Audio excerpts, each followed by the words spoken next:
الله الرحمن الرحيم، والصلاة والسلام على أشرف الخلق سيدنا محمد. اللهم صل وسلم وزد وبارك على سيدنا وحبيبنا محمد صلى الله عليه وسلم. صلى على النبي. اللهم صل وسلم وزد وبارك. إن شاء الله رجالة هنشرح مع بعض الشابتر 9. قلنا الشابتر 1 و 2 و 3 لحد 8 عامل ازاي. هتقول لي ما شرحتش 8 ليه؟ صح، نسيت. 8 ان شاء الله هيتحذف من عليكم كامل باذن الله، لو ما اتحذفش من عليكم هرجع له تاني، بس انا هبدا في الشابتر 9 دلوقتي. تمام.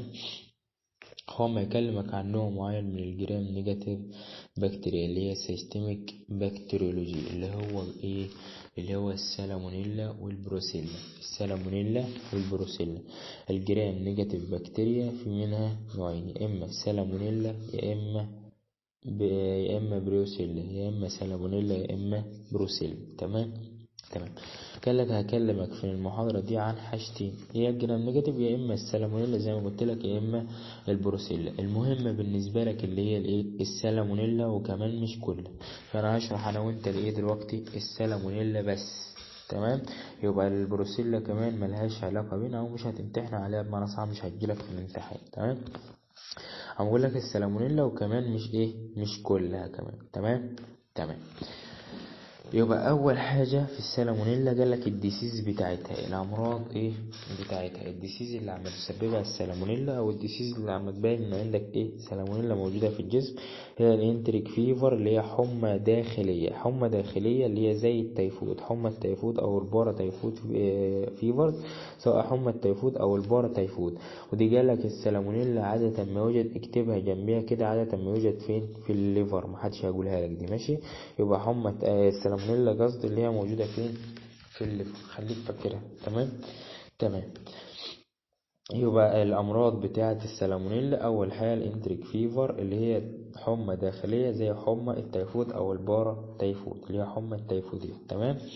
تاني حاجه السالمونيلا فود بويزنينج اللي هو التسمم الغذائي بالسالمونيلا دي، اللوكال انتستينال انفكشن ليدنج تو دايريا اند فوميتنج يوجوالي اكومبيننج باي فيفر. يعني السالمونيلا قلنا المسببه او السالمونيلا لما فيها تسمم غذائي، يجي لك لوكال انتستين انفكشن، يعني يعني عدوى معويه، لوكال موضعي، يعني في عدوى في الانتستين بتاعتك، في الامعاء بتاعتك، ليدنج تو عم تؤدي لدايريا وفوميتنج، عم تؤدي لدايريا اسهال وفوميتنج ترجيع.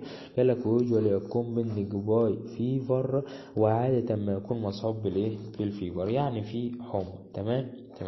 يبقى الحمى التيفود هنا او السالمونيلا هنا عم يكون في في فيفر. في فصل قبل كده اتكلمنا عنه وقلنا ان مفيش فيفر، فممكن تربط دي انا مش فاكرها بالظبط معاك، بس ممكن انت تفتكرها. تمام، لان انت مذاكر اكيد. تمام. فممكن يربط لك ديت ويجيبها لك سؤال في الامتحان. هنا قال لك مصحوبه فيفر، هناك قال لك تقريبا مش مصحوبه بفيفر. تمام كده. تمام. تاني يبقى الديسيز بتاع السالمونيلا حاجتين، يا اما انتراك فيفر اللي هي حمى داخليه زي التيفود، يا اما سالمونيلا فود بويزنينج اللي هو تسمم الغذائي بالسالمونيلا، وده عم يكون انفكشن في الانتستين مع مواد الفوميتنج ودايريا وترجيع، وعم يكون مصحوب بفيفر، يعني عم يكون في فيفر في الجسم. بعد كده الميولوجي بتاعتك، ودي مش مهمه جو بالنسبه لك، بس لازم تكون عارفها. تمام.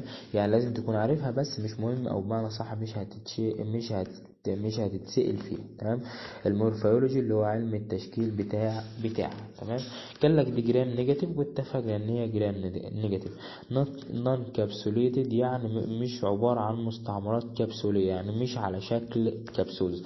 نون سبور فورمينج اند موتيل، يعني ما عندهاش سبور، ما عندهاش اي خليها من السبورات خالص، ما عندهاش اي سبورز، اي جراثيم خالص، وهي ليها موتيل، يعني تتيح للحركة، يعني هي حركية.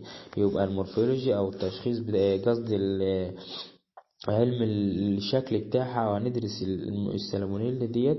قلت لك مش مهمه، بس ما تجيلكش في الامتحان، بس لازم تكون عارفها. تمام. دي جرام نيجاتيف زي ما اتفقنا، نون كابسوليتد مش على شكل كبسولات، نون سبور كمان، بس هي حركيه. تمام. الكاركترستيك اللي هي التشخيصات الثقافيه بتاعتها، دي قال لك زي برودكت نون لاكتوليز فيرمنتس اللي هي ايه عم تنتج مستعمرات خلوية او خلية من الايه نون لاكتوز، خلية مستعمرات تخميرية خالية من الايه من اللاكتوز في وسط ايه في وسط ماكوكني ميديا اللي هو ايه ماكونكي ميديا اللي هو في وسط ماكونكي. قالك ايه ماكونكي وميديا ديت؟ ده وسط قلت لك تاني اهو، الحته دي مش مهمه وما جالكش في امتحان بس لازم تكون عارف. يبقى ماكونكي ميديا ديت ده وسط ماكونكي، ده احدى انواع الوساط. قالك ده نوع من الوساط عما يتم تحضيرها صناعي. يعني ماكونكي ميديا ده وسط عما يتم نحضره صناعي في المختبر في المعمل بتاعنا. ده قالك عباره عن وسط زراعي البكتيريا. هنبتدي نزرع البكتيريا ديت، وديت اتسمت على اسم العالم بتاعها اللي كان اسمه ألفريد ماكوكني. يبقى اختبار ماكوكني او وسط ماكوكني دوت وسط زراعي عم نبتدي نحضره في المعمل، واتسمت على اسم العامل اللي هو ألفريد ماكوكني، اللي تم اكتشافها سنة 1931. ده كلام مش عليك ومحدش هيقوله لك، بس انا ضفته لك اهو عشان تبقى عارف الدنيا رايحة فين وجاية. تمام كده؟ تمام. بعد كده تاني حاجة source of infection، المصدر بتاع العدوى. ده قالك a causes of carry، يعني ده حالة أو ناقلة. يعني إيه؟ يعني ممكن يكون في حالة وممكن ينتقل من شخص لشخص. المود of infection بقى طريقة الإصابة. قالك الفايا أورال اللي هو عن طريق الفم، أو الروت عن طريق الفم through contaminated food or drink اللي هي الأطعمة والأشربة المتلوثة. تمام. والإنفكشن والعدوى may be transmitted by water، والعدوى اللي ممكن تنتقل عن طريق الماء. تمام. نيجي بقى للباثوجينيز بتاعتها، ودي برضو مش مهمة بس لازم تكون عارفها. الباثوجينيز اللي هي الامراض اللي عم تسببها. دي قال لك ايه after ingestion the organization multiply in intestine. بعد تناولها عم تبتدي تتكاثر الاورجانيزمز ديت اللي هي الكائنات الحيه الدقيقه في الايه في الانتستين في الامعاء. عم تعمل فيفر، حمى، فوميتنج، ودايريا، وكولاي اند هيديك. عم تعمل اشيرشيا كولاي كوليك اللي هو المغص، والهيدك صداع. يبقى لما تبتدي تخش السالمونيلا دي جوه الجسم وتبتدي تتكاثر وتأثر على الانتستين على المعدة، تعمل لك فيفر، حمى، فوميتنج، ودايريا، وكوليك اللي هو المغص، والهيدك اللي هو صداع. زين كارد في ليمفاتيك تو ليمف نودز ليفر اند سبلين. وهيبتدي يتم نقلها عن طريق الغدة الليمفاوية الموجودة في الليفر والسبلين. تمام كده؟ تمام. الامراض بتاعتها مش هيجيلك في الامتحان بس لازم تكون عارفها. تمام. اهم حاجه فيها قلنا الديسيز، وقلنا نوعين، يا اما انتريك فيفر اللي هي التيفود، او السالمونيلا فود بويزنج اللي هو تسمم الغذاء. تمام. تاني حاجة مهمة في الفصل التاسع دوت اللي هو الليبراتوري دايجنوز، اللي هو التشخيص المعملي بتاعها. تمام. جالك التشخيص المعملي دوت أربع حاجات التشخيص المعملي بتاعها. أول حاجة جالك isolation from blood اللي هو التشخيص اللي هو الدم خلال الأسبوع from blood. الايزوليشن العزلة من الدم، يعني نبتدي ناخد عين الدم بمعنى صح، اللي هو isolation from blood culture during، هناخد عينة من الدم during الفيرست ويك بعد اول اسبوع من الفيفر. يبقى العزلة من الدم هنبتدي ناخد عين الدم يعني بمعنى صح، نعد اول اسبوع بعد ما حصل فيفر ونبتدي ناخد عينة الدم بتاعتنا. تاني حاجة isolation from stool اللي هو هنبتدي ناخد عينة من الستول من البراز، هناخد عينة من البراز. done on selective media عم يبتدي يتم إجراء في وسط انتقائي اللي هو ماكوكني ميديا، في وسط انتقائي اللي هو وسط ماكوكني. وقلت لك وسط ماكوكني دوت عم يتعمل ازاي وفهمته. تمام. during the second week of fever بعد الاسبوع الثاني، يعني لو عملنا الاختبار الاول وما نفعش هنبتدي نيجي عند الاسبوع الثاني وناخد عينه من الستول، عين البراز هتكون السلكتيف ميديا، وهنحطها في الماكوكني ميديا في وسط ماكوكني دوت بعد الاسبوع او في خلال الاسبوع الثاني من الحمل. تمام. تالت حاجه قال لك isolation from urine، هنبتدي ناخد بقى عينه من اليورين. تالت يوم اليورين، يبقى قصدي تالت اسبوع بقى، ده هيكون تالت اسبوع او تاني اسبوع هنشوف.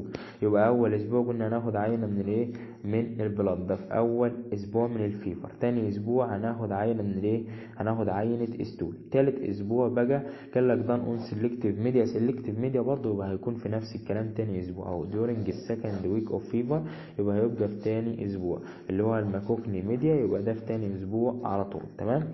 رقم 4 اللي هي السيرولوجيكال دايجنوز، اللي هو التشخيص المصلي بقى، الدايجنوز فور ديتكشن، الكشف عن الانتي بوديز. الانتي بوديز الموجوده، الانتي بوديز الأجسام المضادة في الويدل تيست عن طريق اختبار ويدل ذات done during second week and persists for several months، وهيتم خلال الأسبوع الثاني ويستمر لعدة أشهر. يعني لو ما نفعش الثلاث اختبارات اللي فوق هنبتدي نخش على السيرجيكال دايجنوز، اللي هو بمعنى صح ويدل تيست. ايه ويدل تيست دوت؟ اختبار ويدل محدش هيقولها لك دي، خد بالك منها. اختبار ويدل ده قالك اختبار عما يتم تسميته على العامل اللي هو جورج فرناند ويدل. جورج فرناند ويدل ده اتسمت على اسمه الاختبار بتاعه. قال لك وده اختبار للحمى المعوية او حمى التيفود، عشان نكشف على السالمونيلا دي. عشان نكشف على الايه، السالمونيلا، هنبتدي نعمل لها اختبار ويدل اللي اتسمت على اسم العامل اللي تم اكتشافها وتطويرها عام 1896. مش مهم عليك، بس انا بقول لك حاجة زيادة ليك انت وللزمن. تمام. تمام. يبقى ديت الايه، الليبراتوري دايجنوزس بتاعها، اللي هو التشخيص المعملي ايه بتاعها. تمام كده. تمام. يبقى التشخيص المعملي بتاعها 4 حاجات. يا اما ناخد عينة بلاد ده في الاسبوع الاول من الفيفر، تمام، ده في اول اسبوع من الفيفر. يا اما تاني اسبوع من الفيفر هناخد عينة ستول وعينة يورين على ايه، وهنعملها في ماكوكني ميديا في وسط ماكوكني. تمام. نيجي بقى في تاني اسبوع وبعد كده هنبتدي نعمل السيرجيكال دايجنوز بتاع الانتي بوديز، هنعمل ويدل تيست. يبقى في الاسبوع التاني لحد زي ما انت عايز، ممكن يستمر شهور مانسز. تمام. فهنعمل اختبار ايه، ويدل تيست، عشان نبين السالمونيلا. تمام كده. تمام. نيجي بعد كده للايه، للتريتمنت بتاعها، للعلاج بتاعها. قال لك العلاج بتاعها عن طريق حاجتين، يا اما سيبروفلوكساسين يا اما كلورومافينيكول. يا اما كلورومافينيكول، وده طبعا مش هتلاقيه اصلا في السوق عموما، فالاستخدام الشائع للسالمونيلا هيكون الايه، السيبروفلوكساسين. الاستخدام الشائع والناس كلها بتستخدمه حرفيا هيكون الايه، السيبروفلوكساسين. تمام كده. كده المحاضرة خلصت بس. وقلنا البروسيلا دي برضو، بس ايه مش هنتكلم عنها، ملناش دعوه بيها، مش هتجيلكوا في الامتحان. تمام. تمام. بس كده المحاضرة خلصت. هعيدها لكم على السريع عشان هي محاضرة سهلة وصغيرة وفي حاجات محذوفة كمان. تمام. تمام. يبقى تشابتر 9 قلنا الجرام نيجاتيف بكتيريا، اتكلمنا عن السالمونيلا والبروسيلا. البروسيلا دي قلنا محذوفة بكل انواعها.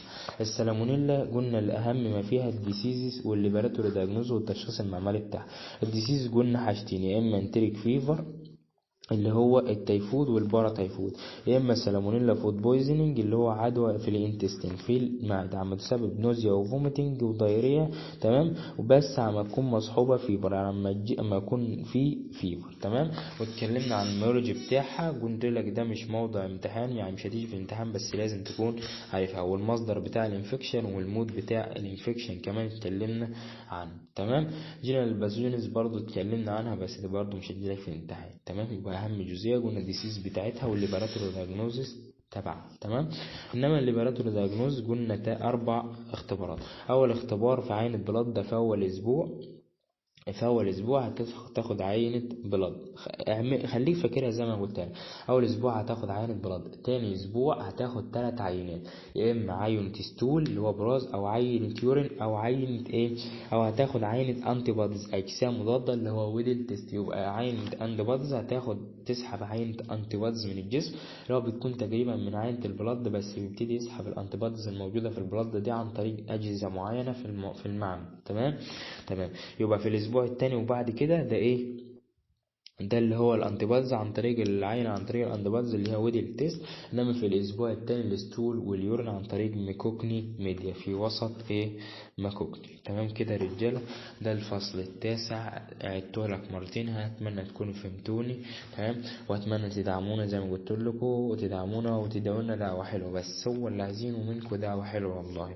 بس وان شاء الله ربنا يوفقكم يا شباب ان شاء الله باذن الله. وحاجات سهله وبسيطه والله، بس انت ركز، وزي ما قلت لك راجع معاك انك بتذاكر وهتلاقي الدنيا معاك زي الفل. تمام كده. كده المحاضره التاسعه تمام. اتمنى تكونوا فهمتوني برضو زي ما بقولها لكم على طول. اتمنى تكونوا فهمتوني ان شاء الله تفهموني. كلام سهل وبسيط ومية مية. تمام. ان شاء الله والقاكم في الشابتر 10 بعد كده ان شاء الله. والسلام عليكم ورحمة الله وبركاته.